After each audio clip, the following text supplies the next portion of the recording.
That's fascinating and wonderful for any nonprofit. So let's give all of our team and Linda a hand for that. We'll hear a little bit more from Linda later about our education programs and what we're doing. But we have a collective community of conservationists here. Every one of you. You might have donated, you might have worked on a sign with us, you might have walked this property even before the Wetland Center was here. The first time I saw this property was with Wilson Sands and Jacob. Wilson, right there. Yes. Hung out, we walked out on the boardwalk. This wasn't even here. We went over to Cotton Gin, if you know the Cotton Gin, and we had lunch. And he said, we're going to hire somebody for the Wetland Center, but we don't know. Maybe a manager, maybe somebody opening. Who would you hire? Down the resume, blah, blah, blah. 3 months, 6 months later, I was hired for this position.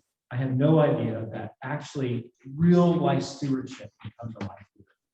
You think about what you learn in college and steward of the environment, but this is in action. This is here. We have the wonderful opportunity as this looking glass, as one of my friends said, to look through this and see this amazing wetland. We're in the middle of a 2,000-acre wetland that recycles water for over 1.8 million people.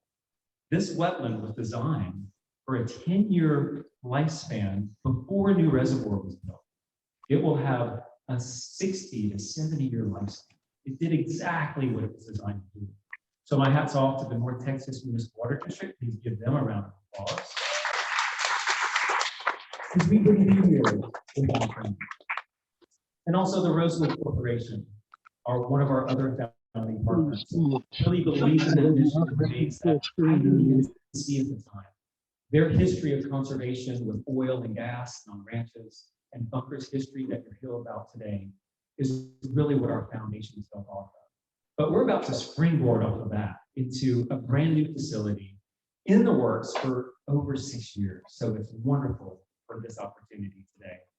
You know, I couldn't be here for the first groundbreaking in 2009, but Steve Johnson was. Yes, it is. Steve, raise your hand. When was that? When was the first groundbreaking in this building? October 2009. And we opened up just about a year later, October 7th, 2010. So I also want to thank all of our partners that are here. Maybe historically that we've worked with you, or maybe we're about to work with you on our new vision. And I want to give a special shout out to all of our colleagues from the Pro Museum of Nature and Science, the Dallas Zoo, Trinity River Audubon Center, the Nature Conservancy of Texas, the Trust for Public Lands, EarthX doing some awesome things, Texas Parks and Wildlife, the City of Dallas, the City of Combine, and the Crandall Independent School District. Just think about that. Those partners here, that conservation effort, they're doing their own organizations, is helping to propel us forward even more. Like blooming wildflowers in the wetland, the seeds sprinkled by the late John Bunker Sands conservation legacy and the vision of the North Texas Municipal Water District has sprouted into unique and natural solution for supplying clean, fresh water to the growing population of Texas. That passage is from our exhibit right in here. And my friend Becky Rader, where is Becky? Becky, raise your hand, way in the back there. Becky wrote that. Thank you, Becky. She captured that way long ago. And I thought, you know, preparing this speech, let's go back to our roots. But there were seeds sprinkled here, not just by Bunker and the family, but by the district now. Think about this property 70 years hence. Our agreement with the district and everyone is to take care of about the year 2070. Can you imagine that? Can you imagine what we will be like in that period? That's exciting for me. Maybe I'll still be here, a 100-year-old director. Over the past decade, since we first opened our doors in 2010, we've provided hands-on and immersive programs to over 42,000 students and over 20,000 adults. With this groundbreaking on new facilities over the next decade, we hope to reach 80,000 students and over 50,000 adults by 2030. I cannot wait to see that. In 2017, the board of directors at the time was still just 6 board members. Our board has grown, and you'll hear about that in a little bit. Our board of directors knew, and our stakeholders knew, that we were limited on this facility. And we conducted strategic planning. Early on, strategic visioning was done in 2012, strategic planning in 2017 to identify our physical and operational limits on this building. The configuration of our current facility was seen as a limiting factor. We can do about 60 students at one time, but with our doubling capacity, we'll be able to do up to 120 students a day. Our new 5,700 foot expansion is not all inside. A lot of people have emailed me and said, I love your new outdoor learning space. We call it other things, but I love that concept. Here's a picture right there, right next to David and John, of the layout. And you can see there are silos. Originally, the concept was to put yurts. Anybody heard of a yurt before? It's a round tent. But then I brought it to a couple of donors and they said, well, what happens when it gets old and mildew? Then it gets old. So we went back to the drawing board.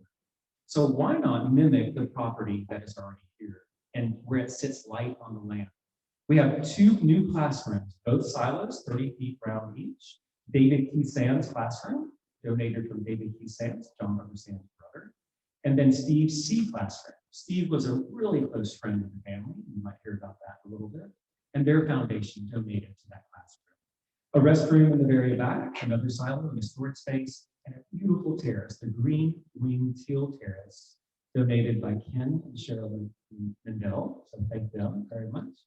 And then overlooking the Dragonfly Mall, sponsored by Plumber Associates. And then crowning it off at the very end with a pavilion, outdoor classroom, the great Blue Heron Pavilion, John Bunker Sands' favorite owl, and that was donated by his children and his family. So it's wonderful not just to open a new facility, but to bring that family together as part of our family. Our conservation path today would not be possible without the vision of our founding partners, the Rosewood Corporation and the North Texas Municipal Water District. The legacy of conservation on this ranch runs deep. It really does. Over 50 years, Bunker practiced holistic ranch management and recreated some of the first wetlands in the 80s. And now we see a modern day conservation project, the East Fork Water Reuse Project, recycling millions of gallons of water a day. Our organization has been very honored to be at the forefront of this conservation movement. And today, as we expand our horizons, we hope that future conservationists, students, teachers, college students will walk through these doors and not just learn about how they can conserve in their own way, but they might create the next best solution for water conservation. I want to provide an opportunity for our partners to come up and say a few words. I'm going to ask Patrick Sands, he is right here, to come up. And Patrick is our past board member. He was on the board for about 6 years, 7 years. And he is the youngest son of Caroline Rosemont, and of course, Bunker is his brother. Real happy to have you in the way. Thank you. Hello, everybody. Patrick Sands, Executive Director of Rosewood Corporation. Thanks for everybody coming out. I was going to tell you a little about the family legacy. My first memories of coming to this property was with my father, Lloyd Sands, and this was a cattle range. And sometimes it was too dry, not the best productive cattle range. Sometimes the clay soils gets really dry. Sometimes it floods. So it was always a challenge. And then my brother, John Bunker Sands, took over the operations. And he hired Allen Plummer and Associates to build some wetlands out here. And the wetlands created a new habitat for wildlife, and especially for the birds. My brother Bunker applied his holistic resource management to all our properties. He held seminars to teach other ranchers to think in new paradigms. When the North Texas Water Municipality was looking for an ideal place for a water polishing system, Allen Plummer came up with the ideal solution, this property. We formed a private-public partnership with the water municipality. They built the working system that serves so many people. The transformation from what this was and what this property has become has been amazing. The learning center that educates so many children and adults about water has become world famous.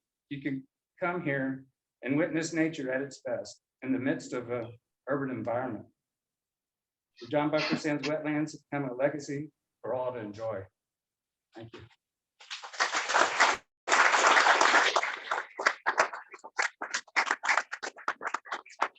Thank you, Patrick, and we appreciate your support, your input. It is a legacy. It's a wonderful legacy for us.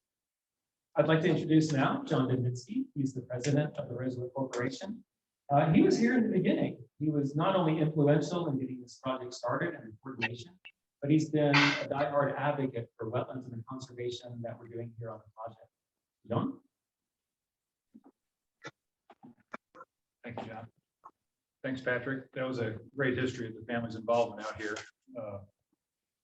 The North Texas Wetlands Project, Rosewood's Wetland Mitigation Bank, most importantly, this Wetland Center, have been described as a public-private partnership. So I'll give you a little history of how that public-private partnership came to be. In late 2004, which is 17 years ago, so it's hard to believe that this was a cattle ranch 17 years ago, and it is what it is today. Mike Rickman, who's here today, Mike, there you are, sorry. So thin I couldn't see you. Mike was then with the district. And he called me with a proposal. He said he'd heard that we were going to permit a wetland mitigation bank on the ranch. And unbeknownst to me, North Texas was looking for a site for the East Fork reuse project. He said, you need our water for your mitigation bank, and we need your land. Maybe we can work something out. So clearly it wasn't going to be that simple. But the funny part of this is when he called, made his offer, he introduced himself as being with the North Texas Municipal Water District. And he proposed an idea that sounded too good to be true because he was right. So I'd never heard of the district. Okay, I'm in an office a lot, so I don't get out. So I had to Google the district to find out if they were for real. Obviously, I didn't know much about water back then. So, and so that was the start of our partnership. During the early stages of the relationship, the Sands family and the district saw the opportunity and really the need for an education component for the reuse project. What you see all around you was at the time the largest and most ambitious constructed wetland project ever attempted. Tim Nowak, and Laura Moker were here at the beginning also, and really had the vision for what this could be, because there were doubts that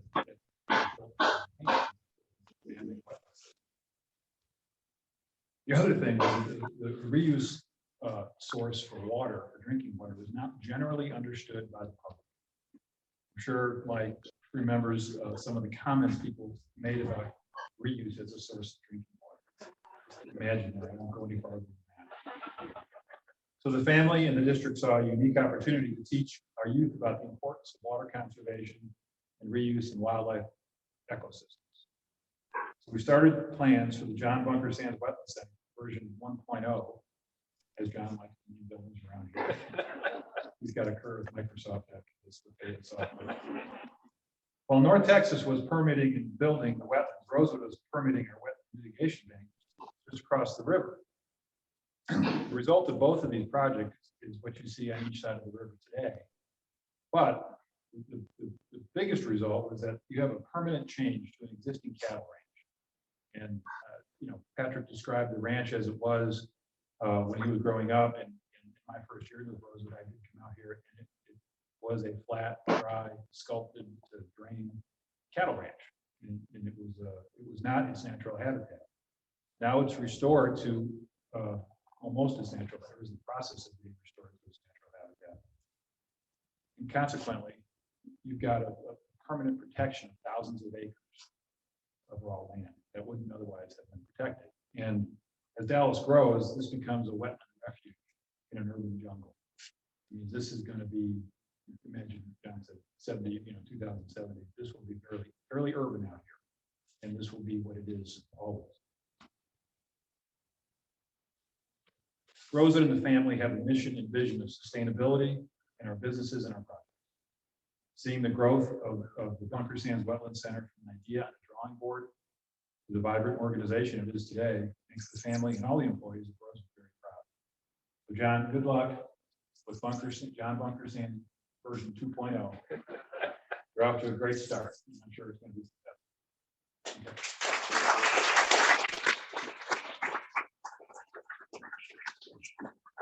I guess I'll have to reach out to Microsoft. I love that, and thank you. It's been an honor for our group and our team, and I can only imagine what our team's going to be like in 2 or 3 years as we grow. And then finally, I'd like to bring Terry Sam Anderson. He's the current president of our board. He also serves on the North Texas Municipal Water District Board and represents the city of Mesquite. He's a wonderful board president. I don't think we're going to let him go at least for another 8 years, just a few years. But he has been a champion of our organization in many ways, not just organizationally and not just physically, but our board. And you'll hear about that in a moment. It's one of our crowning achievements, I think, that we worked on together. Terry, come on up.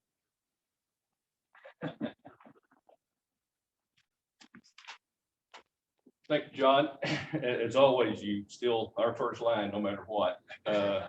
Yes, it is an honor truly to be a board member of this wetlands facility, and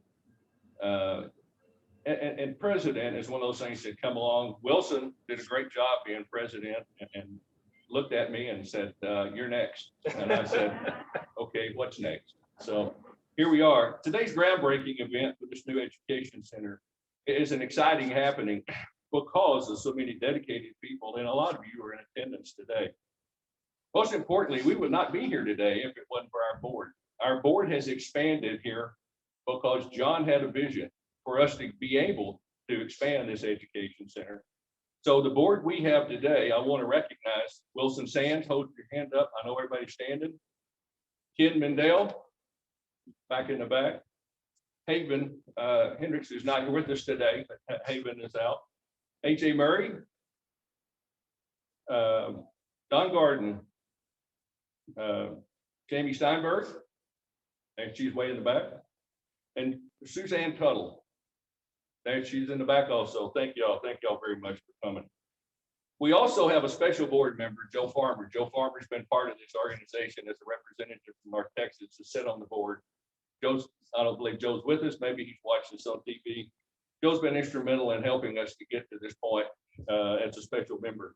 And then also Joe Joplin, as we were going through the transition of enlarging our board to where we are today, and we've got visions of getting bigger so we can meet demands.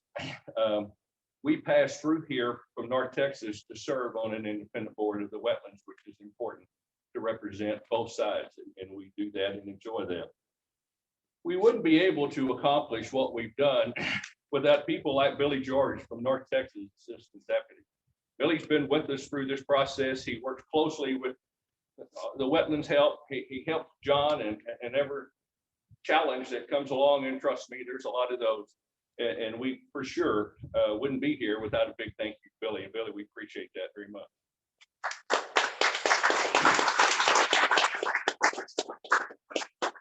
Mike Rickman was mentioned earlier. Mike Rickman recently retired, unfortunately, but I understand. He was here from ground zero, as was mentioned, and he has been the backbone to get us through here with North Texas. And Mike, we can't thank you enough. You've always been there. You've always helped us solve those problems. You've helped us expand to get us to where we are today. Thank you very much.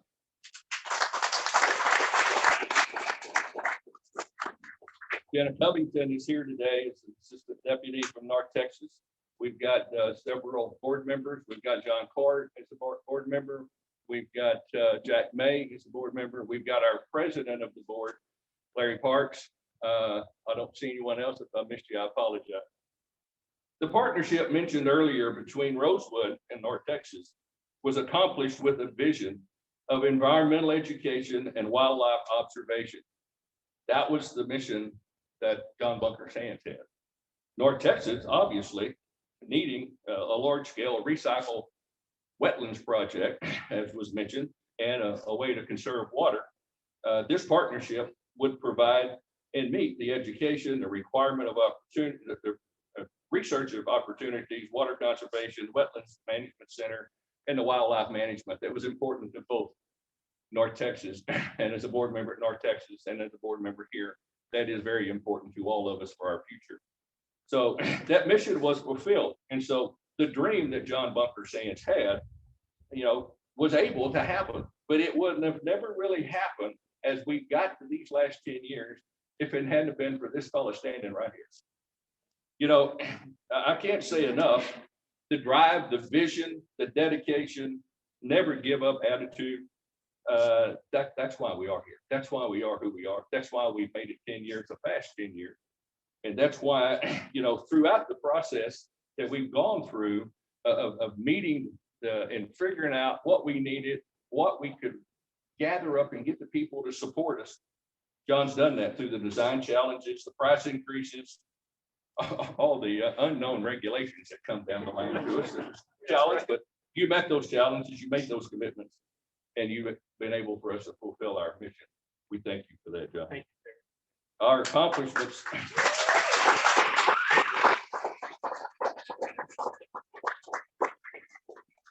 With Linda working as hard as she works and all of our team out here of educators, we had maxed out our attendance, and as a board, we said, okay, we're going to have to start meeting and think large, and let's see if we can make this happen, because we've got kids that we need to educate, kids we need to, for, well, not only children, but for everybody to understand how important it is to protect the environment and make all of this come together. So those guys that are in the background that give John that support is another reason that we maxed out that size. So we had to go to work.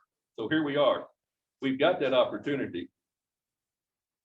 And, you know, we've got the education, the conservation, the reuse of water, the wildlife management, the wetland system that's here for all ages. And I think that's important. Now, the wetland system gives us a second chance to reuse that water. Everybody kind of questions that, but you got to remember this. Don't forget, water cycle and the life cycle are one. That's important for all of us. And as we move forward, I want to thank every one of you and tell everybody you know about this best kept secret that we have out here. Go home and tell somebody today. Thank you very much.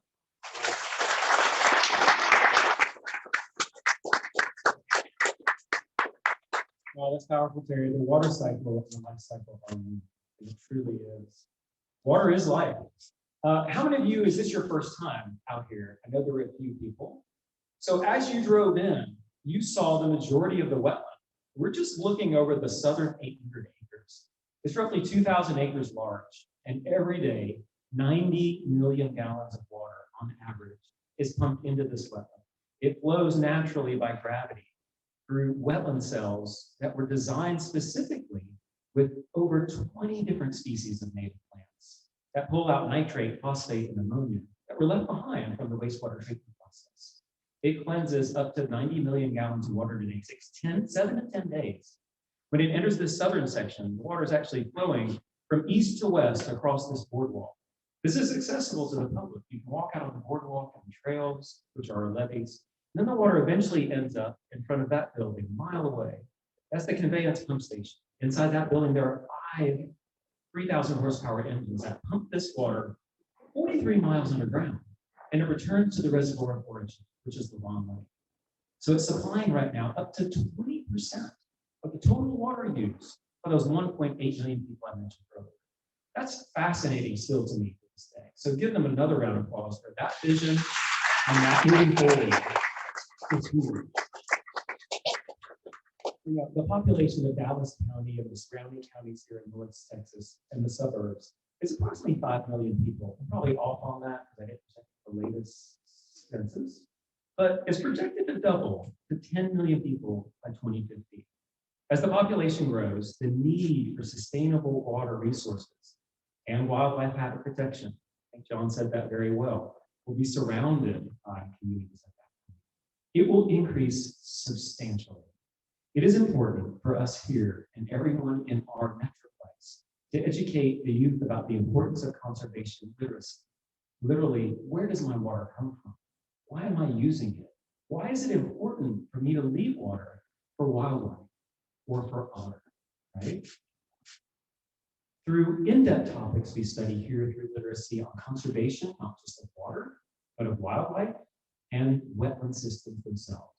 We have our bald eagles. If you get a chance today, before you leave, in a telescope on the very end of the porch on our American bald eagle nest, they laid a second clutch of eggs. It's kind of a secret. They lost one of their eggs, so one of the babies, that they laid a second clutch, and we believe they have hatched. We fulfill this mission by conducting programs here in the heart of the East Fork Water Reuse Project, which filters that water every day. By promoting conservation literacy to more students, we will have a measurable and profound impact on conservation behavior changes in our communities.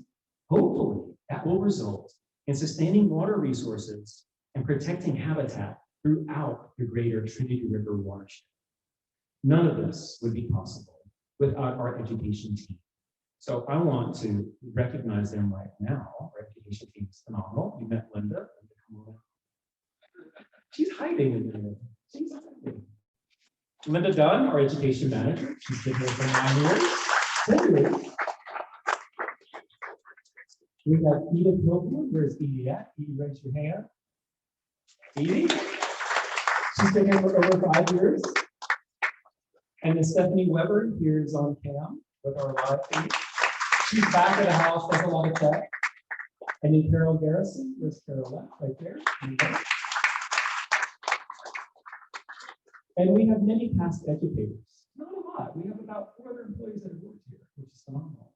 One of our goals with most employees, especially educators, is this their first experience learning about environmental education, and they move on.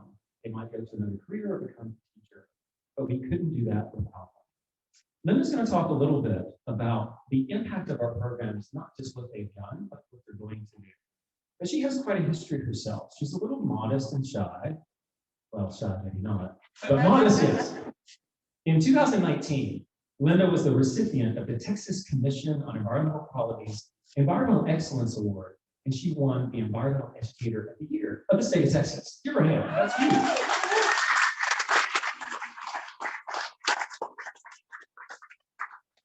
Our creative minds and her creative desire to bring forth education to many different backgrounds is huge, and she's propelled our organization to new heights that we would otherwise not be able to.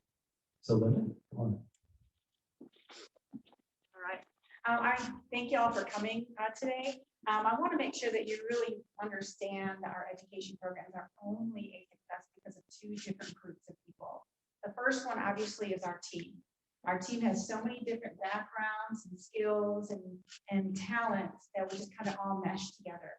The second group are our volunteers. In the nature center field, volunteers are an incredibly, I don't even know the word for it, they're so needed, and we wouldn't be having what we have today. So I know we have several volunteers here today. So if you are a volunteer, I know Sandra Ashbrook is back over here. You can see her at every special event. She is there to do whatever is needed. I know Danny Oberst is in the back. He comes once a week and he does all the main stuff that might need, those kinds of projects. Patricia is back here somewhere. She comes once a week and does a lot of admin stuff for us. Tom is somewhere. So if you follow us on Facebook and see the pictures that are there, that's Tom. Let me see, was there anybody else? I think that's it. Let's see, one of you came in late, or I may have forgotten you. Please forgive me. Y'all know how I am with names. Really bad. But I do want to thank you all for coming, and we are so excited that we are having 2 new classrooms. Before COVID, which I guess you could say the good old days, 2019. I mean, it takes a whole new meaning. We were booking all of our 2 classrooms out here completely, and then we weren't able to accommodate some schools because we didn't have the date for them, or there were too many of them to come, because some schools require that their entire grade level comes out, and we couldn't do that. So when that started happening, our board, as Terry mentioned, got together and said, you know what, we need to do something about this, because we don't want to be the organization that says, no, we don't have room. We don't want to be the organization that, no, you can't come because we don't have room. So we are very, very excited that everyone that this is happening, that you're all here today. Although 2020 is a year that most of us really just want to, put the round file, it allowed our staff to actually use their gifts and their talents in different ways. We went into some virtual programming. We did a lot more new programming. Some of you who may have been here for the SMORE series. Really cool. Check it out. There are evening programs that we've never done before. We've never done evening programs like that. And then we also added some more homeschool. We added to our Girl Scout programming. So with all of that, virtual program didn't take off here as it did in some other areas. There's reasons for that, but for us, we did a lot of other things that really were successful. So we were kind of glad in a weird way that 2020 was here because it allowed us to learn a lot of new things. So with 2020 and everybody having stuck inside for so long, if you think about it, nature's pretty powerful. Once everyone was stuck inside, they realized that they need to get outside. They didn't know why, but they needed to get outside. There was something there in nature that is just, they couldn't keep themselves. You probably heard this, the RV sales are up, fishing equipment, all of that. Did they just not know about that before? I think it's just that they realize nature does something. It's very soothing and it's very calming. So I think that was something we had to think about. When the students come here, the very first thing that we do with them is we send them out on the boardwalk. That's all. We don't tell them anything. We don't sit them in a chair and start lecturing them. All we tell them is kind of their what we expect from them out on the boardwalk, and then they go out and they kind of know or learn for themselves what the wetland is. And we hope that while they're out there, that they can take the peace and the calm with them. So yeah, we have academic programming, but we want to make sure that when they leave, they're taking that peace and the calm with them as they're visiting the wetland, and that they are moved by their experience here to realize the need for the conservation of our natural resources, kind of the foundation of that. As a center, we have another unique thing about us. We've kind of found our niche. I shouldn't say kind of, we have found our niche with high school programming. About 60% of our programs are high school programs. There's a lot of elementary out there, but the high school is something we've kind of really tapped into. And we have another opportunity to extend our summer program. So I want to tell you a little bit about this program and then how kind of it's the overarching for all our thoughts about programming. We're having a program this summer for 11th and 12th grade high school students called ASI, Aquatic Science Investigations. And thanks to Encore Electric Delivery, we're going to have a week where the students are going to come for an immersive experience. They're actually going to spend the night here from Monday through Friday, and they're going to go out and visit different wetland venues. In Zoan, over there with freshwater fisheries, we're going to go out there at their place. And they're actually going to be taking data at all these places and working on a project the whole week. And come Friday, they're going to be presenting their project to their parents and their peers. And so we're very excited about that program. Yesterday, I actually got a call from a teacher in Ohio, and she wanted to know if their student could come down here to take this class. So I guess it means we're hitting a niche, we're meeting a need when we have people from there calling. I don't know how they got it or anything, but I didn't advertise there. But now I guess we all know advertising is so much different now. It spreads all over the whole world. The Wetland Center programs focus on science, technology, engineering, and math. You might call it the STEM courses, or STEAM with A being in there for arts. And these activities help students leave with experience that benefit them not only in the classroom environment, but by giving them knowledge along with motivation toward their own conservation journey. We hope through our programs, we will cultivate the next generation of conservationists that will graduate and will pursue a career with or get involved with organizations that have a love for conservation and the people that are dedicated to it. I want to end with some statements from students and teachers to kind of give you a different viewpoint, rather than I can say all kinds of nice things. But I want to give you some that they have.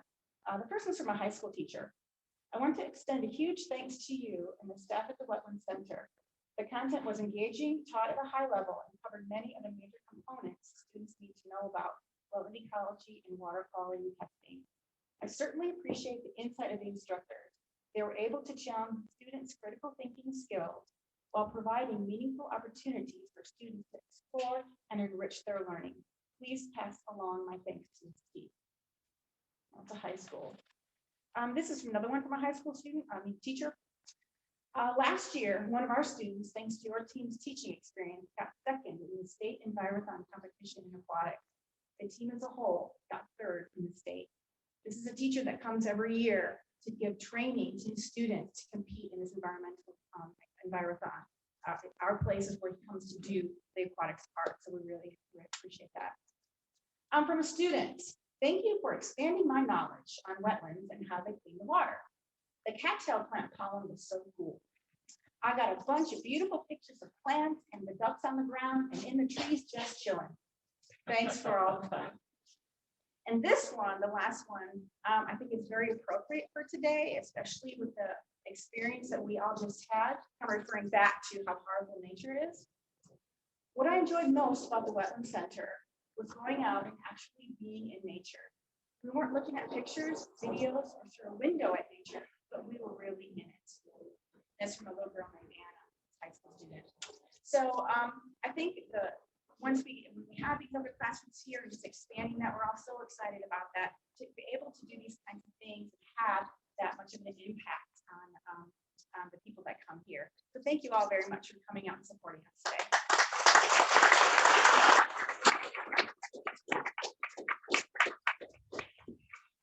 I'm just chilling. I'm just chilling. I did tell this story earlier to a couple of people, and one of my first impactful moments with students here was in 2012. Ibis on me. That's a nature moment. That happens all the time. And the school had ordered pizza. It's a high school group, and there's a young gentleman sitting on a rocking chair and just looking at it. He's rocking back and forth in his earbuds, and I asked him, I said, "What are you listening to?" And he said, "Nothing, man, I'm just chilling." And I looked down, and his earbud was not plugged in. This is back before they were wireless. And it was unplugged. And I realized what he was doing. He was just chilling. He was looking out, absorbing this. And somebody else said to me earlier, my blood pressure just lowered when I walked in. We call that the horizon effect here. So when we talk about expanding our horizons, it's exactly what we're doing. You know, we started raising money for this project in 2017, late 17, early 18. And then, of course, COVID happened, and we were about halfway there. And I thought, gosh, what are we going to do? It's 2020. We really want to move forward. And I met with the board, and it was all by Zoom. We haven't had an in-person board meeting until 2 weeks from now. And I convinced them. I said, let's just go forward. Let's see what we can do. We raised over $300,000 just in 2020 to our $650,000 goal. People poured out. They knew the need was there. So it was a huge outpouring of support. And now confidently we go forward. We still have a little more money to raise because the cost increased, but that's expected. You know, out of all the people that have donated, when you think about a capital campaign, anybody else done a capital campaign before? You want to do it again? Okay, we will. But I want to thank our donors. And I want to read out every one of them to you because they were substantial in donating to this organization and to our mission. Lyda Hill Philanthropies, Stephen M.C. Foundation, the Hillcrest Foundation, the Meadows Foundation, Gulf Coast Community Foundation, a check that came in the mail that I didn't even ask for, crazy. Esper Charitable Trust, Roy and Christine Sturgis Charitable Trust, the Catholic Foundation, care of John Didminsky family, Trinity Valley Electric Cooperative Charitable Foundation, Calinvest, David Keith Sands Education Fund, and the David Keith Sands family, Wilson and Laura Sands, Suzanne Tuttle, in memory of Sue and Don Petrick. I'm going to say that wrong, sorry. Family of John Bunker Sands, Ken and Cheryl Lindell, Plumber Associates, and many more pledges that are still coming in. I would like to also thank our architect groups that have helped us from the initial design. Goodfold and Farrell designed this initial building and worked with our initial plans. And then we worked with FKR Architects as well. And of course, all this would not be possible without giving a big shout out to the guy in the hat over here in the corner, the suspicious looking one, right there. He's our general contractor with AMDG Consultants. This is David. Yeah, please give him a big hand.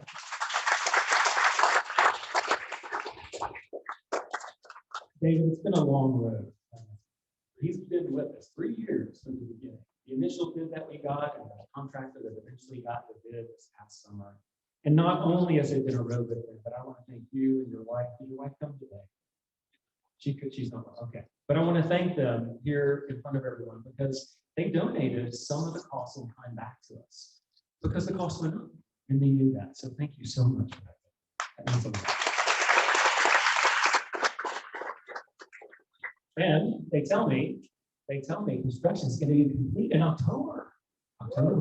So rain permitting, our new space will be available in October, and hopefully our Wings Over the Wetland event, if you haven't heard about that, It's one of the premier outdoor fundraisers, October 23rd, this coming year, right in our new space. It's going to be an adult fall festival. Think about that. I don't know what it's going to be. It's going to be fun. There's going to be hay rides, and there's going to be something. That's what I started. Well, we are grateful as we go down in a moment to break ground. We are very grateful for everyone here and sustaining our support into the future. You know, new education facilities are great to build, but they do require sustainability for ongoing support from community donors. As our organization grows and our education staff will grow with it, we're looking at different backgrounds and concepts of how to increase our staff, not only efficiently, but long-term. We will finish groundbreaking and then make our way into these new programs. And once we finish the groundbreaking here, when you come back up, there's cupcakes, some really cool cookies. I don't know if you saw them, our groundbreaking cookies. On the back, there's QR code. And scan that code or put it in if you want to learn more about sustaining our future. You can pledge the support for our future, or you can sign up for a hard hat tour with myself and one of our team this summer. Come out, check out the new facilities and what we're doing. You know, over the past several years in Dallas, I've been to a lot of community events or a lot of nonprofit events, and we talk about busting silos. And busting silos means you're breaking down barriers between either your organization or other organizations and collectively working together. Well, today, we're literally going to build those silos back up, right? There are three pillars: water, wetlands, and wildlife conservation. And instead of using a gold shovel, of course, we do things a little bit different here, but they have this fantastic idea. Over here to my right, there's shovels, there's rakes, there's hose, there's pitchforks. We bought tools that we can use to do our landscaping. So to save money, we're not paying for landscaping. We're going to get a landscape design by volunteer, and we're going to do landscaping with our volunteers. So we're going to recycle those and use them again. So that will be part of it. I'm going to read out the groundbreakers that are going to come up, our shovelers. And if you look at our logo, that's on the name tag. Anybody know that bird? Somebody said it. Not a mallard. A northern shoveler. That was Stephanie's idea. She's like, we need a northern shoveler. So northern shoveler, if you look at its bill, it's wide and brim, and it shovels into the water. So how fitting. All right. So since it's not raining, as the groundbreakers come up, we're going to grab a shovel and a hard hat. We're going to walk down, take some photos. This whole group's welcome to come walk down with us. We're going to do it right up here in front, or you can stand up here if you'd like. Any other comments? I know I do this a lot. People tell me not to, but anybody else want to say anything? Plumber, I'm putting Tim on the spot now. We have so many representatives here. So again, before I bring up the grounders, thank you so much for coming out today. This is a new chapter for the Wetland Center. And we're going to come out of COVID even better. We're going to supply this wonderful space for so many students and so many individuals. Tell your friends about it. Share this with other people. And our partnerships will grow even stronger. All right, Patrick from the Hunt Sands family, please come up, grab a shovel and a hard hat. John Didminsky with the Rosewood Corporation. Linda, Tim Ratcliffe, the mayor of the city of Valheim. Billy George representing the North Texas Municipal Water District. Terry Sam Anderson representing our board. And then the rest of our board members, Ken Lindell, Don Gordon, Wilson Sands, Suzanne Toe, and James Steinberg. All right. Here we go. Let's go break some ground. How are you doing, sir?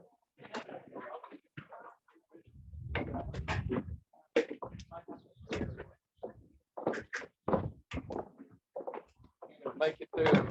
I'm gonna hobble along here.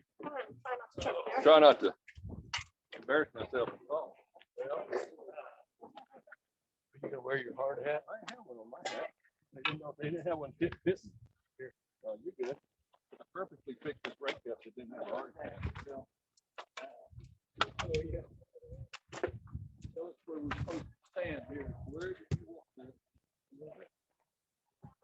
Just look at this. Right.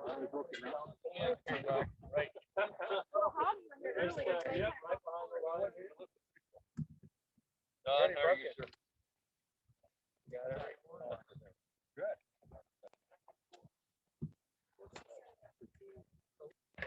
This way? Okay.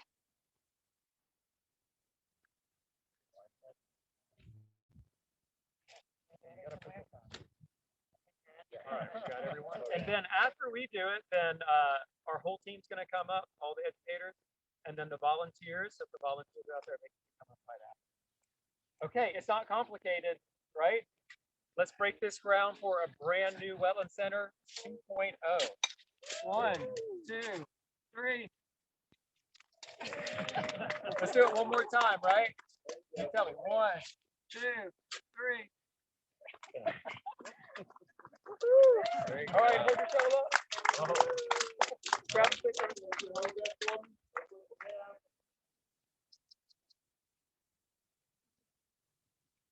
Thank you all. Awesome. Linda, stay here. All right, if the rest of our team will come up. You want me to do our team real quick? Yep. If Carol, Edie, and Stephanie will come on up. I had to cut mine up. Mine was going all over the Pass off the hard hat to either Stephanie or Linda. You like that shovel? All right, Edie, come on down. Edie, come on down. Yes. Sir?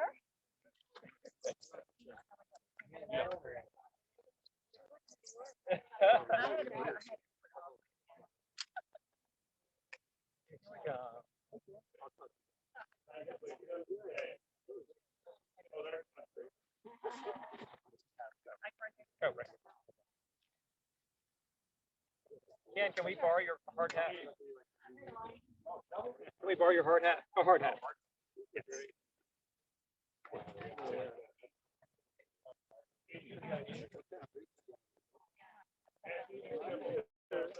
Okay, let's step to our right.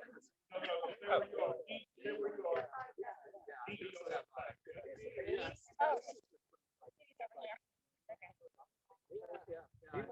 We're the ones that have to do it. So we got this. Ready? 1, 2, 3. One more time. Ready? 1, 2, 3. All right. Okay, any volunteers out there? Where's Tom? Come on up. Annie. No, we're gonna do them and then everybody. Sandra. Okay.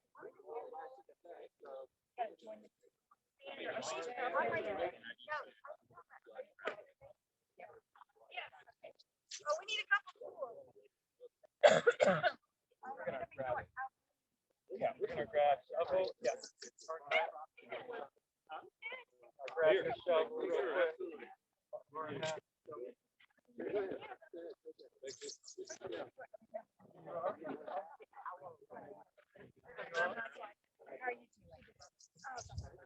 We got enough hat? I'll take one of those. There you go.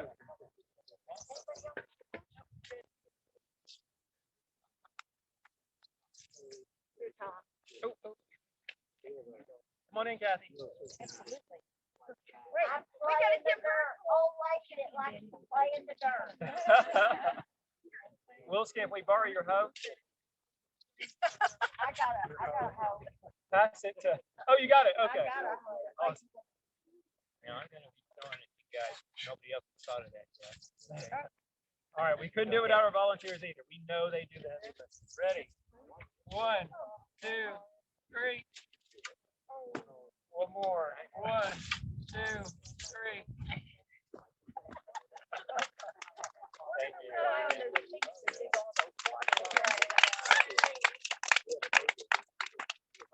All right. We good, Tony? Okay. All right. You got what? No, just you, John, by yourself. Oh, okay. Okay, do not leave. Please, there's plenty of alcohol and snacks and fun stuff. Go up on the porch. We're going to do a few more pictures down here. Thank you so much. I don't think the rain's coming, so you're welcome to explore on the boardwalk.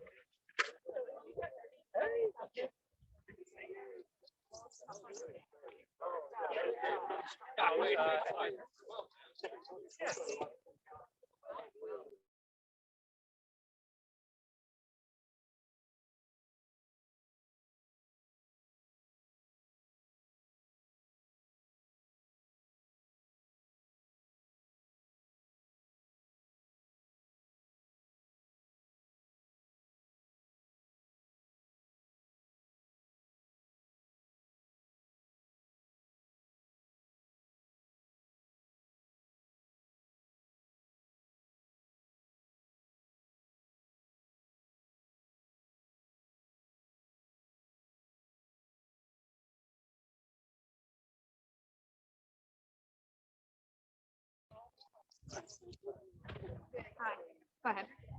Hi, everyone. I don't know if you're still watching, and I wish you could really be here. And if you're watching, so thank you so much for supporting us and what you're doing. Schedule a hard hat tour with me. You get to wear a really cool green hard hat and check out the new space. Silos will probably be coming out of the ground sometime in early July. So again, thank you so much for what you're doing. We hope to see you at the Wetland Center real soon. Bye.